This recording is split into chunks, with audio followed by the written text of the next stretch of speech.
Kali ini saya coba bicara dengan bagaimana upaya Malaysia untuk bisa membalas ya rasa kekesalan mereka ketika FIFA dan AFC menghukum imbas dari 7 pemain naturalisasi mereka yang dianggap ilegal dan mereka dikalahkan, tidak bisa lolos ke Piala Asia. 2 pertandingan melawan Nepal dan juga Vietnam dihapus, mereka kalah dengan 3-0, kehilangan 6 poin sehingga jatah tersebut diambil oleh Vietnam. Nah, ketika mereka kemarin itu bertolak untuk memainkan pertandingan terakhir di kualifikasi Piala Asia, ya akhirnya upaya Malaysia itu gagal.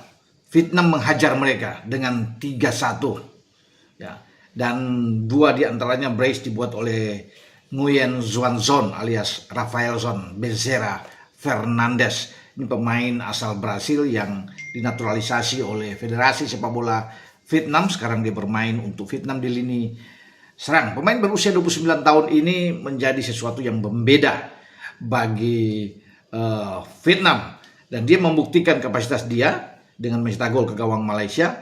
Dan itulah yang saya bilang tadi, ya, ambisi dari Peter Klamovski, pelatih dari Malaysia, untuk bisa membuktikan bahwa mereka mampu mengalahkan Vietnam tanpa 7 pemain tersebut yang dianggap ilegal itu buyar.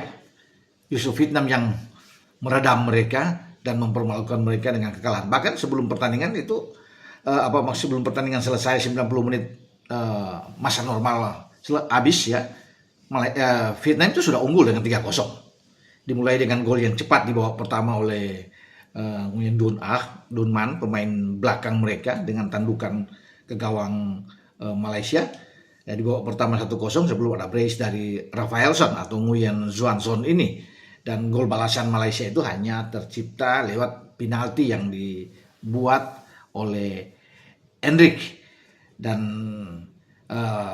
Vietnam menyusul Indonesia, karena Indonesia kan menjadi tim ASEAN atau Asia Tenggara pertama yang langsung lolos ke putaran final Piala Asia.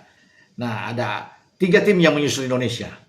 Setelah Vietnam memastikan diri lolos, kemudian ada Singapura. Ya, sebelumnya Singapura yang sudah mengikuti langkah Indonesia, dan terakhir adalah Thailand setelah mengalahkan Turkmenistan dengan 2-1. Sayang, Filipina yang coba untuk mengikuti jejak Indonesia, Singapura, Vietnam dan Thailand itu gagal karena mereka hanya bermain imbang dengan Tajikistan sehingga kalah dalam selisih gol untuk menuju ke Piala Asia di Arab Saudi. Jadi Asia Tenggara ini perlu berbangga bahwa ada 4 wakil yang menuju ke Piala Asia nantinya ya untuk 2027. Nah, bicara soal Piala Dunia, saya coba bergeser teman-teman ya dengan kabar yang menyedihkan tentunya bagi penggemar sepak bola Gli Azzurri Italia, di mana Italia kembali untuk ketiga kali secara beruntun gagal lolos ke Piala Dunia. Juara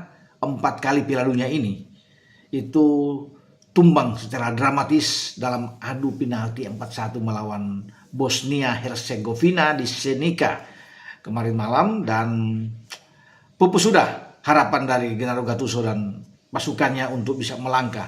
Karena kita tahu di 2018 saat Piala Dunia berlangsung di Rusia, Italia disingkirkan oleh Swedia. Ketika 2022 Piala Dunia juga berlangsung di Qatar, Italia tumbang dalam playoff juga menghadapi Makedonia Utara. Jadi 3 kali babak playoff yang harus diikuti Italia itu semua gagal sebelum puncaknya terjadi melawan Bosnia Herzegovina yang kalah dengan adu penalti. Hasil pertandingan dengan Bosnia sebenarnya 1-1 selama 120 menit sebelum ada drama adu penalti yang membuat Italia itu tersungkur. Ya, sebenarnya Italia itu difavoritkan ya. Ini tim yang bagus tetapi selalu sial di dalam bagaimana mereka menuju ke putaran final Piala Dunia dalam 3 edisi terakhir itu, yang selalu ikut playoff tapi kemudian gagal. Dari tim-tim yang sebenarnya secara kualitas Italia ada di atas, ya, baik dari Swedia saat itu, kemudian apalagi dengan Makedonia Utara, dan sekarang dengan Bosnia. Kalau kita lihat compare head to head, ya Italia pasti unggul dalam terhadap Edin Dzeko dan kawan-kawan dari Bosnia. Tapi faktanya ya itulah sepak bola, ya segala sesuatu bisa terjadi di lapangan. Dan akhirnya kejutan itu terjadi ketika Italia bisa unggul duluan walaupun mereka bermain dengan 10 pemain, tetapi akhirnya Bosnia bisa menyamakan kedudukan di babak kedua sebelum harus ditentukan lewat adu penalti. Jadi kita tidak akan menyaksikan Gliazzurri Italia itu berlaga di Piala Dunia. Jadi satu tim kuat yang akhirnya lagi-lagi absen di Piala Dunia 2026 ini ya akan berlangsung di Amerika, di Meksiko, dan di Kanada. Oke, dengan saya Bung Ropan,